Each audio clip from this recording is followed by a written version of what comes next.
Good evening. It started in New York City nearly a month ago. A small group of people took over a park near Wall Street, protesting the financial practices they say caused the global economic crisis.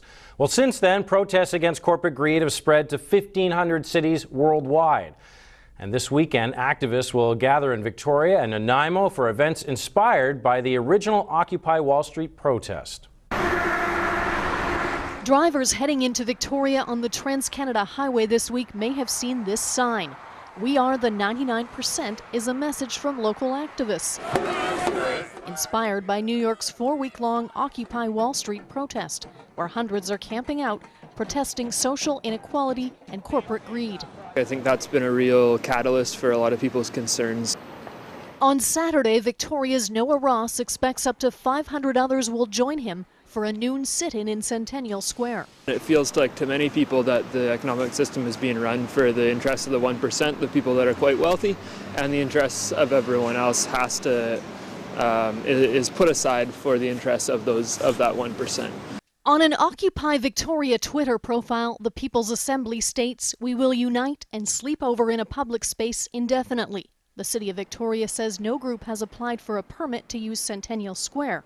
Meantime, Occupy Victoria BC is announcing an event from 10 to 1 p.m. Saturday on the legislature lawn. We're looking forward for a very peaceful gathering, a very peaceful democratic event. People in our cities, residents coming out and saying, here's what we need to do to make better.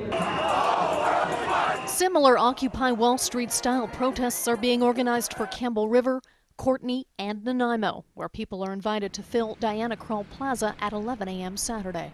We're not concerned at this point. There's nothing to indicate that it's going to be nothing but a peaceful protest. We will have uniformed members in place to monitor the crowds. What do we want? Justice! When the Olympic torch passed through the capital city 2 years ago, a small group of protest regulars disrupted the relay, with a few even tossing marbles under the feet of police horses.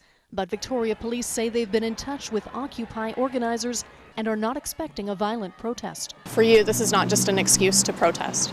No, I think this is about a lot more than protest. There isn't an explicit demand that's being made. There's a demand that we follow a different process, a process that takes the interests of the 99% of people into account.